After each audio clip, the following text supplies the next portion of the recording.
आप सबको प्रभु यीशु मसीह के मधुर नाम में सलाम। हम परमेश्वर का धन्यवाद करते हैं कि एक अवसर और मिला है कि हम उसके वचन पर कुछ देर मनन चिंतन कर सकते हैं। हम परमेश्वर के वचन में आज जिस विषय पर कुछ देर अध्ययन करना चाहते हैं और वो है महंगाई से छुटकारा। परमेश्वर हमारे जीवन के हर पक्ष पर नजर रखता है और संसार की हर गतिविधि उसके सामने छिपी नहीं है। वो हर एक गतिविधि पर भी नजर रखता और अधिकार रखता है कि उसको परिवर्तित कर दे। और आज हम इसी विषय पर कुछ देर चर्चा करेंगे, पर उसके पहले आइए हम दुआ करें। प्रभु जी, हम आपकी ओर ताकते हैं। आपने आज जो विषय दिया है उसको सीखने और समझने के लिए मेरी सहायता कीजिए, ताकि मैं खुद इसको सीखूं, समझूं और बोलूं। तब मेरे प्रिय लोग भी प्रभु उस पर विचार करें और आपकी ओर देखें और उसके द्वारा आशीष को प्राप्त कर सकें। प्रभु, हमारी सहायता कीजिए कि हम पवित्र आत्मा में होकर आपके पवित्र वचन को सीखें और समझें। बिनती यीशु के नाम से मांगता हूँ, आमीन। जब हम दूसरा राजा उसके 6वें अध्याय में जाते हैं और दूसरे राजा उसके 6वें अध्याय के 24वें पद से लेकर 7वें अध्याय के अंतिम पद तक जब हम पढ़ते हैं तो वहां पर हम एक घटना का उल्लेख पाते हैं कि एक नगर, शोम्रोन नगर घेर लिया गया। अराम के राजा के द्वारा शोम्रोन नगर घेर लिया गया और उसमें आना जाना बंद हो गया। और उसके कारण जो व्यापारी सामान लाते थे और ले जाते थे वो व्यापार भी बंद हो गया, जिसका परिणाम यह हुआ कि शोम्रोन में बहुत महंगाई बढ़ गई। और किस प्रकार परमेश्वर उसको नियंत्रित करता है, आज हम उस पर कुछ देर विचार करेंगे। जब हम देखते हैं दूसरा राजा उसके 6वें अध्याय के 24वें पद को, तो लिखा है, परंतु इसके बाद आराम के राजा बेंदहद ने अपनी समस्त सेना इकट्ठी करके शोम्रोन पर चढ़ाई कर दी और उसको घेर लिया। राजा बेंदहद शोम्रोन नगर को घेर लेता है और वो चाहता है कि शोम्रोन नगर पर वो विजय प्राप्त करे और उसके पहले वो उस नगर के लोगों को और उसमें राजा की जो सेना थी उसको कमजोर करना चाहता है। और उसका एक सीधा उपाय यह था कि शोम्रोन नगर की नाकेबंदी कर दी जाए, उसको घेर लिया जाए और उसमें कोई भी चीज आने ना दी जाए, जिसका परिणाम यह होगा कि धीरे धीरे उसमें जो चीजें थी, जो अनाज था, जो खाने की वस्तुएं थे, जो पशु थे, वो समाप्त होने लगेंगे और एक दिन स्वयं राजा को अपने घुटने टेकने पड़ेंगे बेंदहद के सामने। और इसलिए बेंदहद ने इस नगर को घेर लिया। और तब क्या हुआ, तब शोम्रोन में बड़ा अकाल पड़ा और वो ऐसा घेरा रहा कि अंत में एक गधे का सिर चांदी के 80 टुकड़ों में और कब की 1/4 भर कबूतर की बीट 5 टुकड़े चांदी में बिकने लगी। जब ये नगर घेर लिया गया और इसमें भोजन वस्तुएं धीरे धीरे धीरे धीरे कम होने लगी तो महंगाई बढ़ने लगती और महंगाई बढ़कर इतना ज्यादा बढ़ गई कि लिखा है गधे का एक सिर चांदी के 80 टुकड़ों में बिकने लगा। गधे का एक सिर, सिर्फ उसकी देह नहीं, उसका शरीर नहीं, उसका मांस नहीं, लेकिन सिर का भाग ही 80 चांदी के टुकड़ों में बिकने लगा। और कबूतर की बीट, क्योंकि उसमें भी अनाज के टुकड़े होते हैं, और लिखा है एक कब का मतलब होता है, ये एक पैमाना है और इसका मतलब होता है 250 ग्राम, उसका 1/4 भाग अर्थात 62.5 ग्राम जो कबूतर की बीट थी वो 5 चांदी के सिक्कों में बिकने लगी। अर्थात महंगाई इतनी बढ़ गई कि लोगों के पहुंच के बाहर चीजें हो गई। आज जब हम वर्तमान में देखते हैं, आज सबसे बड़ा मुद्दा महंगाई का है। लोग अपने आप को महंगाई से त्रस्त पा रहे हैं। चीजों की कीमत बहुत ज्यादा बढ़ी हुई है। परिस्थितियां कुछ भी हो सकती हैं, कारण कुछ भी हो सकते हैं, लेकिन परिस्थिति यही है कि वस्तुओं की कीमत बढ़ी हुई है। और शोमरोन में भी यही हुआ कि गधे का एक सर 80 चांदी टुकड़ों में और कबूतर की बीट का 62.5 ग्राम 5 चांदी के सिक्कों में बिकने लगा। और परिस्थिति इससे भी आगे और बुरी होने लगी। और तब हम देखते हैं कि 26वें पद में, और इस्राएल का राजा शहरपनाह पर टहल रहा था कि एक स्त्री ने पुकार कर उससे कहा, हे प्रभु, हे राजा, बचा। अब जो नगर के लोग हैं वो राजा से पुकार कर रहे हैं, हमको बचा, हमारे लिए उपाय कर, क्योंकि ये परिस्थिति हमारे लिए बहुत दुश्वार है, इसको हम अब झेल नहीं पा रहे हैं। और राजा कहता है कि परमेश्वर ने तुमको दंडित किया है, मैं कैसे तुमको बचाऊं? क्या मैं खलिहान और जो दाखरस से कुंड हैं उसमें से कुछ निकालूं जबकि वो खाली पड़े हैं? और तब राजा उस स्त्री से जो पुकारती है कि पूछता है, आखिर क्या बात है, तू क्यों पुकार रही है? और तब वो राजा को एक हृदय विदारक बात बताती है। वो कहती है कि मेरी साथी स्त्री जो है उससे हमने एक समझौता किया, और समझौता यह हुआ कि हम भूख से मर रहे हैं और अब हम क्या करें? तो हमने बातचीत करी और ये कहा कि आज मैं अपने बालक को मारूंगी, काटूंगी और उसके मांस को हम खाएंगे, और तब कल तुम ये करना। और वो राजा से कहती है, उसने उत्तर दिया, इस स्त्री ने मुझसे कहा था मुझे अपना बेटा दे कि हम आज उसे खा लें, फिर कल मैं अपना बेटा दूंगी और हम उसे भी खाएंगे। तब मेरे बेटे को पकाकर हमने खा लिया। फिर दूसरे दिन जब मैंने इससे कहा कि अपना बेटा दे तो कि हम उसे खा लें, तब इसने अपने बेटे को छिपा रखा।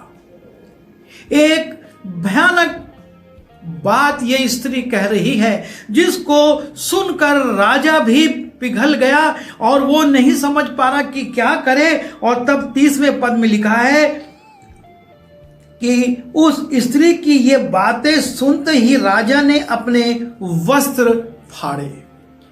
राजा इतना द्रवित हो गया कि वो अब समझ नहीं पा रहा है कि मैं क्या करूं, और उसने अपने वस्त्र फाड़े। और वो तो शहरपनाह पर टहल रहा था। जब लोगों ने देखा तब उनको ये देख पड़ा कि वो भीतर अपनी देह पर टाट पहने हैं।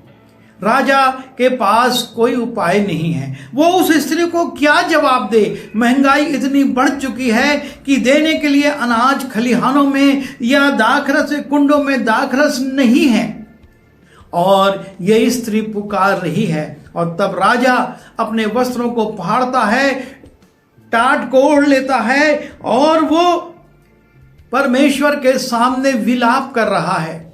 वो दुखी हो रहा है कि मैं क्या करूं, मैं अपनी प्रजा को, शोमरोन में रहने वाले लोगों को इस महंगाई से और इस अभाव से कैसे बचाऊं।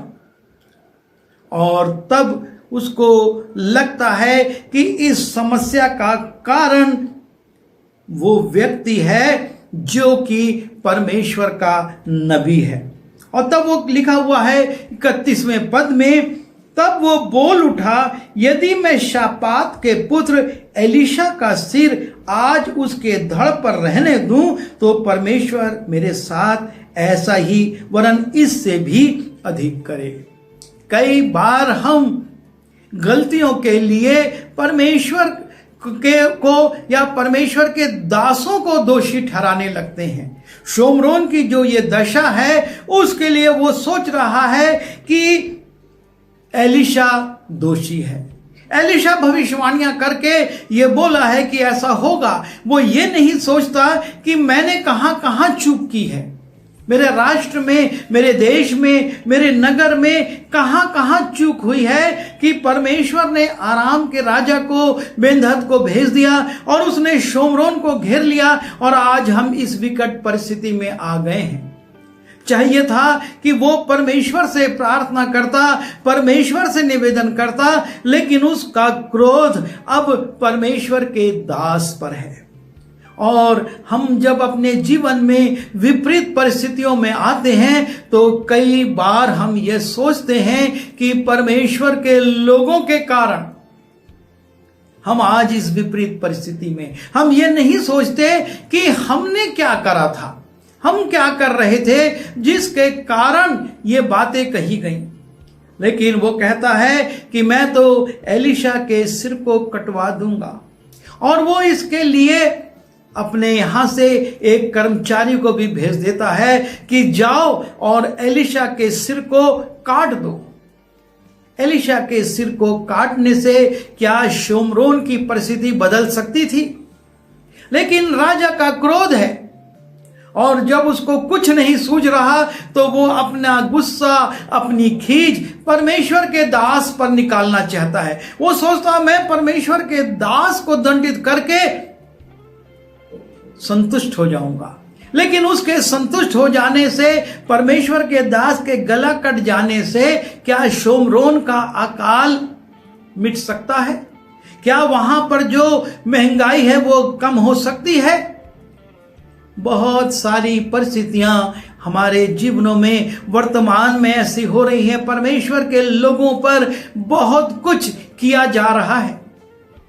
जो परिस्थितियां हैं उनसे ध्यान हटाने के लिए, उन परिस्थितियों पर खुद ना विजय प्राप्त करने के कारण परमेश्वर के लोगों पर आक्रमण किए जाते हैं। और यहां पर यही उदाहरण है कि राजा ये कहता है कि मैं एलीशा का सिर कटवा दूंगा और वो एक कर्मचारी को भेज भी देता है। अपनी इस दुर्दशा के लिए वो सोचता है कि ये एलीशा का सिर कटवाना पर्याप्त है, लोग संतुष्ट हो जाएंगे। और परमेश्वर का दास जो कई लोगों के साथ बैठकर बातचीत कर रहा था, परमेश्वर का प्रकाशन उस पर होता है कि राजा ने एक व्यक्ति को तेरी हत्या के लिए भेज दिया है। और तब एलीशा अपने लोगों से कहता है जो व्यक्ति आ रहा है उसको तुम दरवाजे पर ही रोक देना, क्योंकि मुझको उसके पीछे पीछे उसके मालिक के पदचाप भी सुनाई दे रहे हैं। अर्थात राजा ने ना सिर्फ अपने कर्मचारी को भेजा है, लेकिन अब वो स्वयं भी पीछे पीछे आ रहा है कि एलीशा का वध हुआ या नहीं। और हम देखते हैं 7वें पद के अध्याय के 2 पद में, तब उस सरदार ने, जिसके हाथ पर राजा तकिया रखता था, एक और व्यक्ति पात्र वहां पर है, वो राजा का सरदार है, उसके विषय में भी क्या कहा गया है। लेकिन इसके पहले परमेश्वर एलीशा से एक भविष्यवाणी करवा देता है।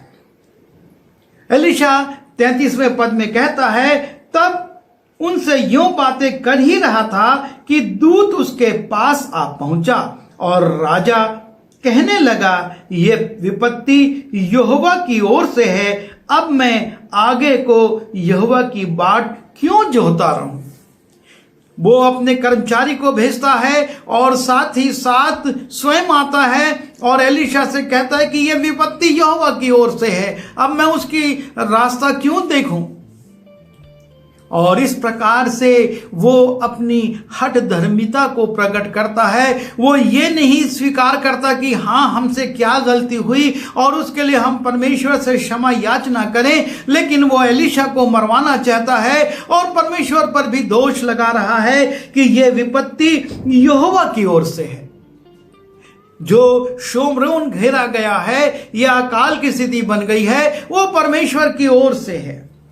और तब एलीशा उस राजा से, उसके कर्मचारी से और आसपास बैठे हुए लोगों के समक्ष एक भविष्यवाणी करता है। तब एलीशा ने कहा, यहोवा का वचन सुनो। यहोवा यों कहता है कि कल इसी समय शोम्रोन के फाटक में सा भर मैदा 1 शेकेल में और 2 सवा जव भी 1 शेकेल में बिकेगा। तब जबकि राजा भी आ गया है, उसका कर्मचारी तलवार लिए एलीशा को मारने आ गया है, बहुत से लोग वहां पर बैठे हुए हैं। एलीशा कहता है, परमेश्वर की बात सुनो। तुमने अपनी बातें बहुत कह दी, अब परमेश्वर की बात सुनो। कल शाम अर्थात 24 घंटे के अंदर इतना ज्यादा यहां पर अनाज आने वाला है कि 1 सा मैदा 1 शेकेल में और 2 सा जौ 1 शेकेल में बिकेगा। अर्थात ये अनाज जो है मिट्टी के भाव बिकने लगेगा, जबकि यहां पर अभी कीमतें, एक गधे का सिर 80 चांदी के सिक्के हैं और कबूतर की बीट का 62 ग्राम 5 चांदी के सिक्के में है।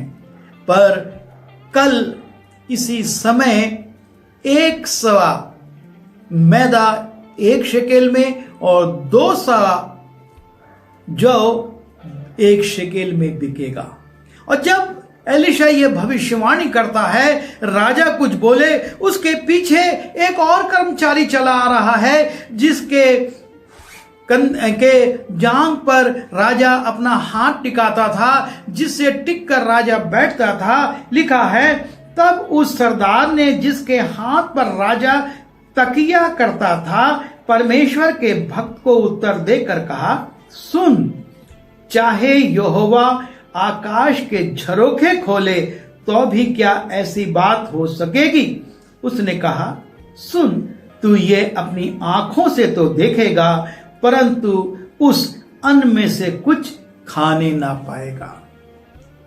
परमेश्वर के ऊपर शक करना, परमेश्वर की कही हुई बातों पर शक करना और परमेश्वर के लोगों द्वारा की गई भविष्यवाणी पर शक करना हमेशा नुकसानदेह होता है।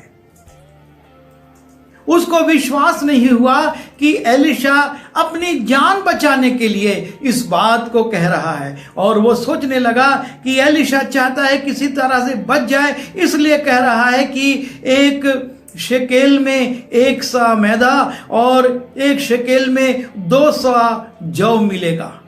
वो कहता है, परमेश्वर आकाश के झरोखे खोल दे, तब भी इतना सस्ता नहीं हो सकता। और तब परमेश्वर का दास उससे कहता है, तू उस अनाज को देखेगा, तो उस परिस्थिति को देखेगा, तो महंगाई को टूटते हुए देखेगा और किस रीति से लोगों को मिट्टी के भाव में खाने के लिए अनाज मिलेगा, तू उसको देखेगा, लेकिन उस अनाज में से तू चख नहीं पाएगा। और तब परमेश्वर फिर अपने काम को प्रकट करता है। और जब हम 3 पद से आगे बढ़ते हैं, 7वें अध्याय के 2 राजा उसके 7वें अध्याय की 3 पद से, परमेश्वर ऐसे लोगों को इस्तेमाल करता है जिनको लोगों ने मरा हुआ समझ लिया था, जो समाज से बहिष्कृत हो चुके थे, जो नगर से बहिष्कृत थे, जो परिवार से अलग कर दिए गए थे। उन लोगों को परमेश्वर चुनता है और 4 कोढ़ी जो कि नगर के द्वार के बाहर थे, आपस में बातचीत करते हैं कि हम यहां भूखे मर रहे हैं, नगर में महंगाई पड़ी है, हमको कोई कुछ देता नहीं है और हम भूखे मर रहे हैं तो ऐसा करो कि हम आराम की छावनी में जाएं, और आराम की छावनी में यदि वो लोग हमको जीवित छोड़ेंगे तो ठीक है, यदि मार डालेंगे तो मरना ही है, क्योंकि ना तो खाने के लिए है और ना कोई सहायता करने के लिए है। और जब वो ये विचार करते हैं, परमेश्वर उसके पहले एक काम करता है। आराम की छावनी में घोड़ों की आवाज, रथों की आवाज, सेना के चलने की आवाज सुनाई देती है। और तब वो लोग जो कि नगर को घेरे हुए बैठे थे, बड़ी संख्या में थे, उन लोग सोचते हैं निश्चय शोमरोन के राजा ने किराए पर सेना को बुलाया है और वो चले आ रहे हैं और हमको मारेंगे। और परमेश्वर उनके दिलों में घबराहट को ले आता है, बेचैनी को ले आता है, सोचने समझने की शक्ति को शून्य कर देता है, क्योंकि मनुष्य का मन मस्तिष्क परमेश्वर के अधिकार में है। और वो बड़ी सेना जो महीनों से वहां पर डेरा डाले हुए थी, इन आवाजों को सुनकर, जो कि घोड़ों की टाप की है, रथों के चलने की है और सैनिकों के आने की है, उस ललकार को सुनती है और घबरा जाती है। और तब जिसको जो सूझता है वो उस दिशा में भाग खड़ा होता है। ना वो अपना सामान देखते हैं, ना वो अपना कपड़ा, ना वो खाने पीने का, उनको बस महसूस होता हमारी जान बच जाए, जान बच जाएगी तो फिर हम ये सब अर्जित कर लेंगे। और वो सब वैसे ही छोड़कर चले जाते हैं। और तब जबकि ये 4 कोढ़ी आराम की छावनी में आते हैं इस मनसा से कि आरामी हमको बचाएंगे तो ठीक है, मार देंगे तो भी ठीक है, वो देखते हैं कि ये तंबू खाली पड़े हैं, कोई नहीं है। वो एक तंबू से दूसरे तंबू, दूसरे तंबू से तीसरे तंबू में जाते हैं, सब सुनसान पड़ा है और खाने की चीजों की भरपूरी है, सामान की भरपूरी है, सब्जियों का त्यों है, लेकिन सैनिक कोई नहीं है। और तब वो मनमाना खाते हैं, मनमाना सामान लूटते हैं और ले जाकर अपनी झोपड़ियों में छिपा देते हैं। और तब परमेश्वर की आत्मा उनको कायल करती है और परमेश्वर की आत्मा उनसे कहती है कि तुम जो कर रहे हो वो ठीक नहीं। और वो आपस में बातचीत कर रहे हैं, हम जो कर रहे हैं वो अच्छा नहीं है, हमको ये खुशखबरी कि आराम की सेना नहीं है, भाग चुकी है और यहाँ खाने पीने की भरपूरी है, हमको जाकर नगर में बताना चाहिए। और तब वो नगर लौटते हैं, द्वारपाल से कहते हैं ऐसी ऐसी परिस्थिति है, और द्वारपाल राजा के लिए सूचना देता है। और राजा जब सूचना सुनता है तो वो कहता है अरे ये आरामियों की चाल है, ये आरामी अपने टेंट को, अपने तंबुओं को छोड़कर जंगलों में छिप गए हैं, उनको मालूम हम भूखे मर रहे हैं और जब हम उन चीजों को लेने जाएंगे तो वो हम पर आक्रमण कर देंगे। राजा ये सोचता है, लेकिन जैसे ही ये बात आग के समान पूरे नगर में फैलती है, नगर में एक भगदड़ मच जाती है। नगर के लोग आराम की उस छावनी की ओर बढ़ जाते हैं और मनमाना लूट बटोरते। राजा की सेना जाती है, देखती है मार्ग में कपड़े ही कपड़े, जेवर ही जेवर पड़े हुए हैं, जिसको जो सूझ रहा था फेंकता हुआ भागता चला गया है और दूर दूर तक आराम की सेना का पता नहीं है। और उसका परिणाम ये होता है वो सारा अनाज, वो सारी वस्तुएं नगर में डाल ली जाती हैं और नगर के लिए लिखा है कि वहां पर जैसा भविष्यवाणी करी गई थी वैसा हो जाता है।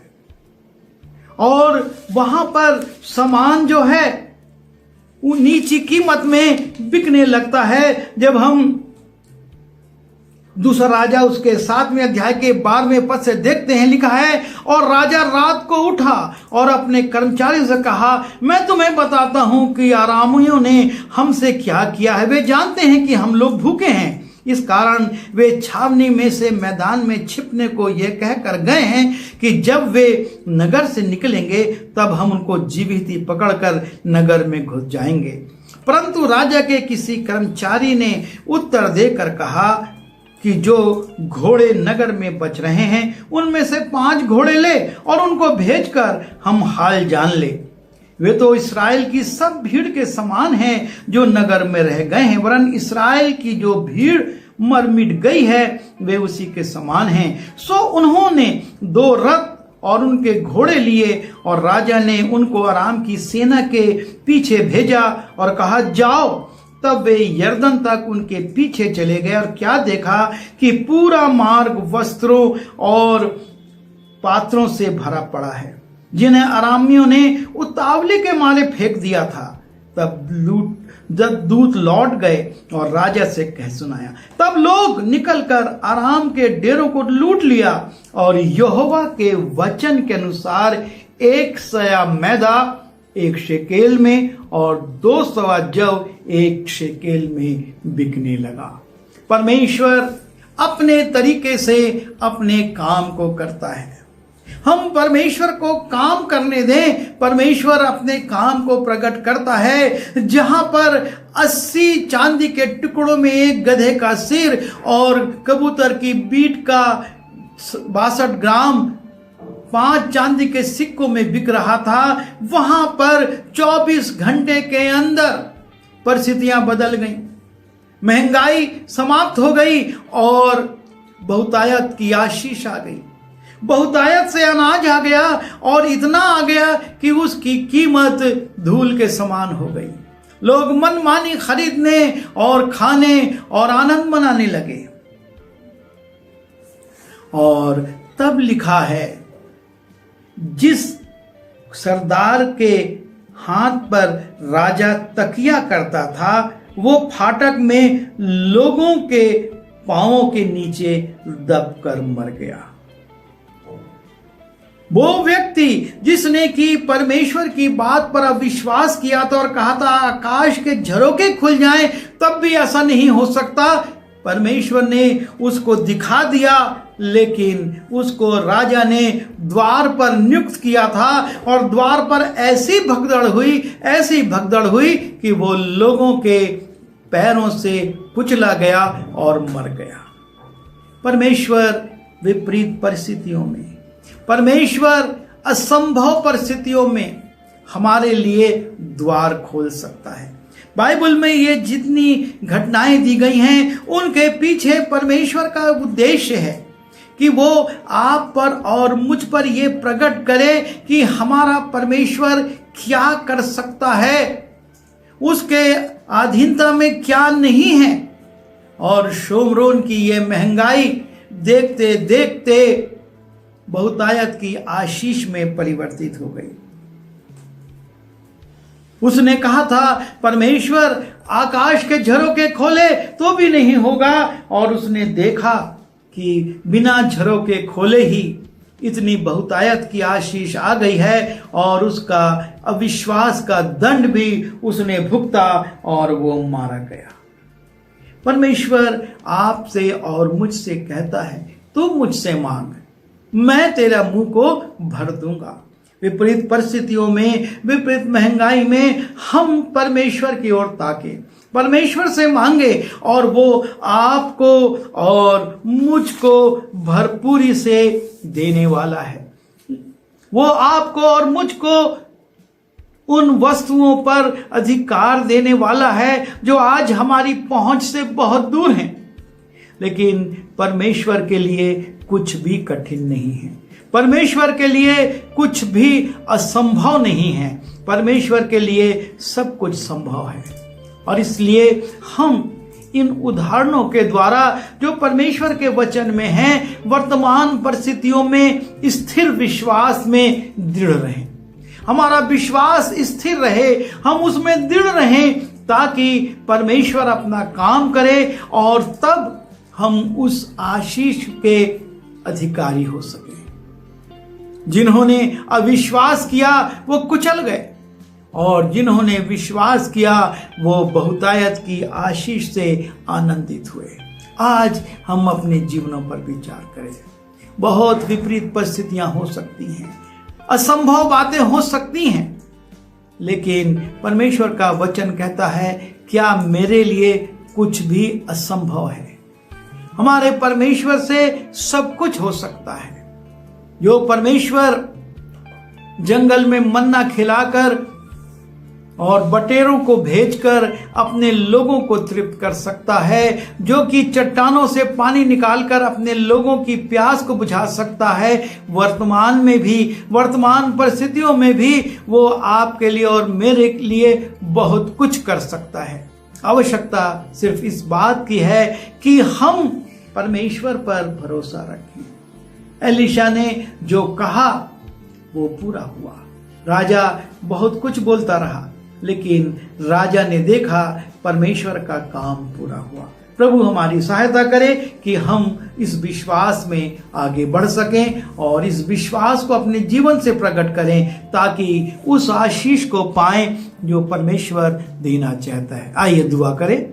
प्रभु जी, हम धन्यवाद देते हैं कि जब शोमरोन में इतनी महंगाई बढ़ गई थी और लोग अपनी संतानों को खाने पर विवश हो गए थे, प्रभु जी आज हमारे देश में और हमारे क्षेत्र में इतनी महंगाई नहीं है, लेकिन जो भी महंगाई है उसके लिए हम आपकी ओर ताकते हैं। आप इसको भी कम करने की सामर्थ्य रखते हैं। हम आपसे मांगते हैं, आप दया कीजिए ताकि प्रभु ये परिस्थितियां परिवर्तित हों और उस बड़ी आशीष को जो आप हमारे देश पर देना चाहते हैं हम देख सकें और उसके सहभागी भी हो सकें। हम सबको प्रार्थना का मन दीजिए कि इन विपरीत परिस्थितियों में हम प्रार्थना करें और आपसे फल को प्राप्त करें। विनती यीशु के नाम से मांगता हूँ, आमीन। आइए आशीष ग्रहण करें। परमेश्वर पिता का प्रेम, प्रभु यीशु मसीह का अनुग्रह और पवित्र आत्मा की सहभागिता उन तमाम विश्वासियों के साथ जो कि प्रभु यीशु मसीह की प्रतिज्ञाओं पर, उनकी बातों पर भरोसा रखते हैं, प्रभु यीशु मसीह के दूसरे आगमन तक बनी रहे। आमीन।